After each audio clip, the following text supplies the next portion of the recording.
আর কি, রাগেরও কিন্তু রকম আছে। আপনারা যারা জানেন যে রাগ সম্বন্ধে যারা খুব ভালো জানেন, দেখবেন যে সাধারণ রাগ যেটা অল্পতেই রেগে যায়, কিছু না কিছুতে মানে মাথার যে ভ্রুটা এটা কুঁচকে ফেলে, এটা তাকানোতেই রাগ, অল্পতেই রাগ, মানে এই সামান্য যে রাগ সেটাকে বলা হয় ইরিটেবল। সে কিছুতেই ইরিটেবল অর্থাৎ থাকবে।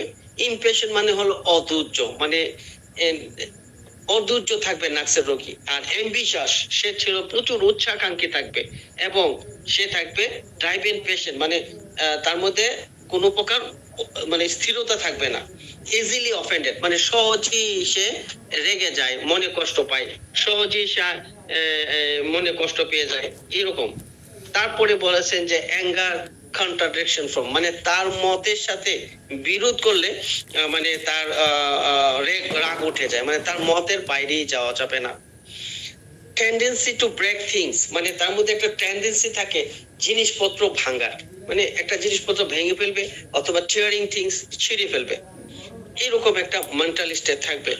আরেকটা মেন্টালিস্টের থাকবে এরকম যে সে খুব কম্পিটিটিভ, মানে সে খুব প্রতিযোগিতা করে আর কি। তার ক্লাসমেট হলে, স্কুলে পড়লে সে তার স্কুলের বন্ধুদের সাথে প্রচন্ড রকমের কম্পিটিশন করবে, তাকে টপকিয়ে যাওয়ার চেষ্টা করবে, তার সাথে কেউ যাতে না পারে সে যেন ফার্স্ট হয়, সে যেন প্রথম হয়, তার কাছে তাকে যেন কেউ টপকিয়ে না যেতে পারে, এরকম কম্পিটিটিভ মাইন্ড।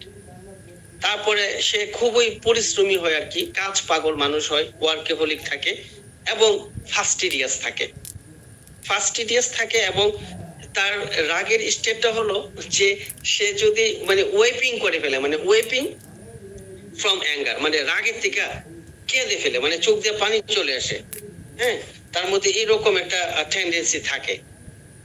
উনি এই সহজে আমাকে এই কথাগুলো দিয়ে উনি আমাকে নাচভূমিটাকে চিনানোর চেষ্টা করেছে।